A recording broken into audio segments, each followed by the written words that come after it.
Welcome back, everybody, to the Even Your Dynasty show.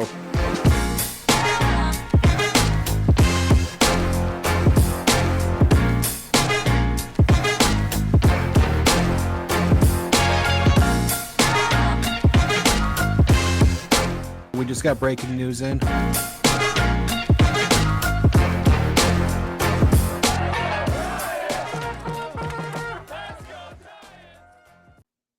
Welcome back, everybody, to the Even Your Dynasty show. We are back with some news that came out on Thanksgiving. Unfortunately, we weren't able to make this video a couple days ago because of the holiday, but the Giants had some holiday action. They signed left-handed pitcher Sam Hentges, who had been playing his entire career with the Cleveland Guardians to this point, and they get themselves a left-hander for the pen that has quite a bit of an upside. So we're going to kind of dive in on what he's done to this point, the risks involved, and kind of his pitch mix and where to go from here. But before that, for those of you that do enjoy the content, please do hit that like, hit that subscribe. We really appreciate it. It helps the channel growth a lot. We just hit 2,100 subscribers. We're going to be back with our live shows next week. So I appreciate you guys all bearing with us for this week. Maybe we'll do a giveaway next week since we just hit 2,100 subs. So appreciate it. Hit that like, hit the subscribe, and back to the action. So a little bit about Sam Hentges. He is a left-handed pitcher. He's 29 years old, 6'8" tall guy, 245 pounds. He was a fourth-round pick for Cleveland out of high school back in the 2014 draft. Debuted in 2021 in the major leagues. And we're going to kind of run through his numbers, but he signed a 1-year, $1.4 million contract. So this is in the wake of them letting non-tendering Lucchesi this offseason, where he was due to make about $2 million. So they get another lefty for a little bit less. Obviously, Lucchesi was healthy. Sam is there's going to be a bit of a question mark, so we're going to go into that. But if he can return to form, you're looking at a significantly higher upside player for less money. So you're kind of a little bit of a far-on move, we'll call it, but I actually really like this move. So a little bit about him. 2021, he came up. They had him starting a bunch of games. Really struggled, had over a 6 ERA in that season in about 62 innings.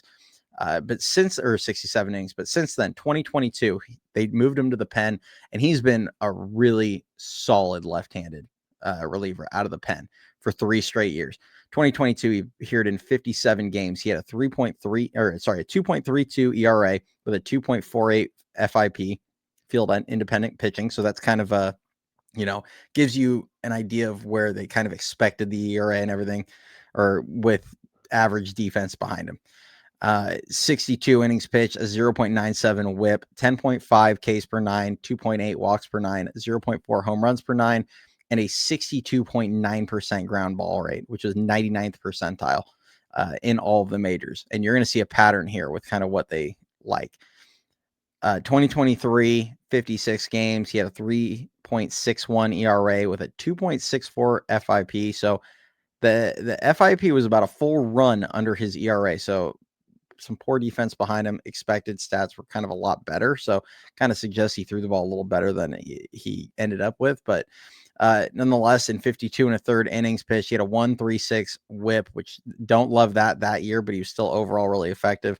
9.6 Ks per 9, 3.1 walks per 9, and a 0.3 home runs per 9. Had a 57.7% ground ball rate, which was 95th percentile. Then 2024, he only pitched until July, and then he had 4 appearances in July, and then he was out for the rest of the year, and he missed all of last season. And we'll dive in on the injury. 25 games, had a 3.04 ERA, 3.17 FIP, and that was in 23 and 2/3 innings. Another 0.97 whip, 10.3 Ks per 9, 1.9 walks per 9, 1.1 home runs per 9. So the ball, when it got elevated, it was a little bit more damage, but it was a smaller sample size. Reason to believe that number would have kind of dropped as the year went, had he not gotten hurt. But 48.3% ground ball rate. So the ground ball rate did dip down a little bit that year, but overall he has done a good job of getting the ball on the ground. 2025, he missed the full year. He had a shoulder injury. They had to do a full repair. I think they had to like put in a capsule or something in his shoulder. He also then had arthroscopic knee surgery in the tail end of the year. So he ended up missing the entire last season and obviously the second half of 2024. But he is expected to be healthy and ready to go for the spring training and everything this coming season. So that's kind of where the risk lies in this signing. But it's a low cost move.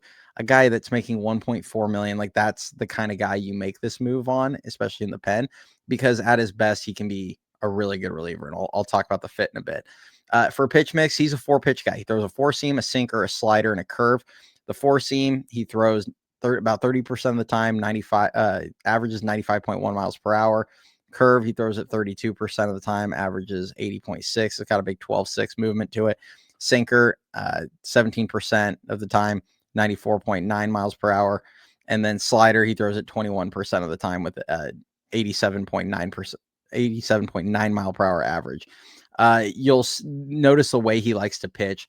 He's primarily a 4-seam curve guy against right-handed hitters. Against lefties, he goes more sinker slider. You look at his splits, he's actually his best season, which was 2022. He had kind of the normal splits you would expect, where he had righties hit 215 with a 617 OPS against him. Left-handers actually hit only 143 that year with a 370 OPS.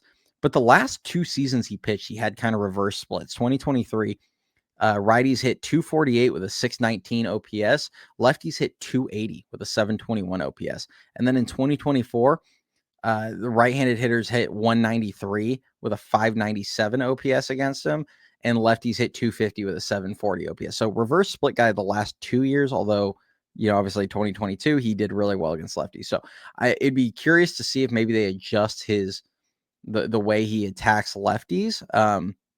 He does get big extension. I think maybe if he mixes that curveball in a little more against lefties and doesn't just go sinker sinker and slider against lefties, maybe it could be a little more effective, as well as, maybe he could try and use that fastball up in the zone, up around the hands a little bit more, or that 4-seam against lefties. So I think maybe they tweak how he's pitching against lefties, but it's a lot's going to ride on if he can return to form of what he was pre-injury. So another little nugget about him, and this is a little bit expected because he is 6'8", but he does get massive extension. It's about 7 feet. That's good for 89th percentile in major leagues. So he's just a very intriguing arm with really good stuff. Has great command of all 4 pitches. Does kind of live around the edges. He gets a lot of chases, lots of whiffs, especially with the breaking balls, curveball especially gets huge chase and huge whiff rates. And he's a reliable strike thrower. He was about league average in 2022 and 2023 as far as walk rate goes. But then 2024, he was elite when it comes to that. He only had a 5.5% walk rate, which is like very high end. So I think he's a little, because of the issues with Miller's command in the past. If Henches comes back to what he was, you're probably feeling pretty good about using him in like the 8th inning. He might be your setup guy. I mean, a lot rides on what they end up doing the rest of this offseason, but that very well could be your setup guy. He was used a lot late in games by Cleveland, so he's clearly comfortable with it, and he had a lot of success in that role. So that might be what you're looking at.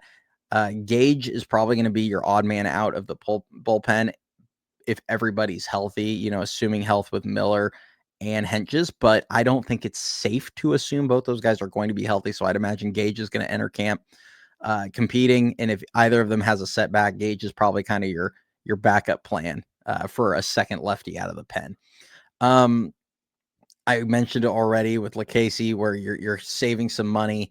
That, I mean, to me, it's a savvy move just because I'm not sure LaCasey was guaranteed a role anyway, because I think they viewed him a little similar to Gage, and Gage was making less money. And I do like getting Henches in, who has significantly higher upside. So I like that move. That made sense. They saved, a little bit of money. That really shouldn't matter to them. Now, where to go from here? That's going to be where it's interesting. They could probably still use 2 relievers because of the cost. Like, I think it would make a lot of sense for them to try and get, whether it's Tyler Rogers back and then go and get a Fairbanks or a Emilio Pagan, as I've mentioned, who are going to be kind of lower cost guys, they could still afford to do that. The other option is we just saw Ryan Helsley get 2 years, 28 million from Baltimore. Wouldn't shock me, if I think it's worth monitoring Devin Williams' market there. If Williams' market doesn't go too crazy and he ends up with like a 2-year, 1-and-1 opt-out deal or whatever we want to call it, or 2 with some incentives and a mutual option, like I feel like there's a situation where it could make sense to, if he's not going to go get 20 million a year, especially the year he's coming off of, if he can get a deal similar to what Helsley got, if that, they should probably be all over Williams if that's the market. So I think you monitor that. I could see a couple, any number of things, but I do think they're going to at least get one more reliever. I think they're gonna have to go get a guy that they feel confident in, that's healthy for the back end of the bullpen, and then Henches could be, if he's right and bounces back to what we expect or hope, then he'll be another back end guy. But if they could get 2, that'd be fantastic. I think if everything works out right with Miller getting healthy and Henches gets healthy, and then you add 2 more, I mean, you could be looking at a pretty dominant bullpen again. But definitely need to go still find a reliable closer. But that's all I've got for Henches. I would love to hear from all you guys what you guys think of the deal. I really like it as a low risk, potentially high reward option.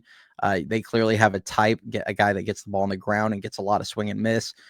So I really like the deal. Obviously, he could, with the injury history, there is some risk there, but I think with the cost, it's just one that you got to make that move 10 out of 10 times, in my opinion, because he's not really going to cost you anything significant, in my opinion, as far as somebody else getting kicked off the roster. So, all right, go Giants. We'll catch you guys all next week and hope you guys all had a great Thanksgiving.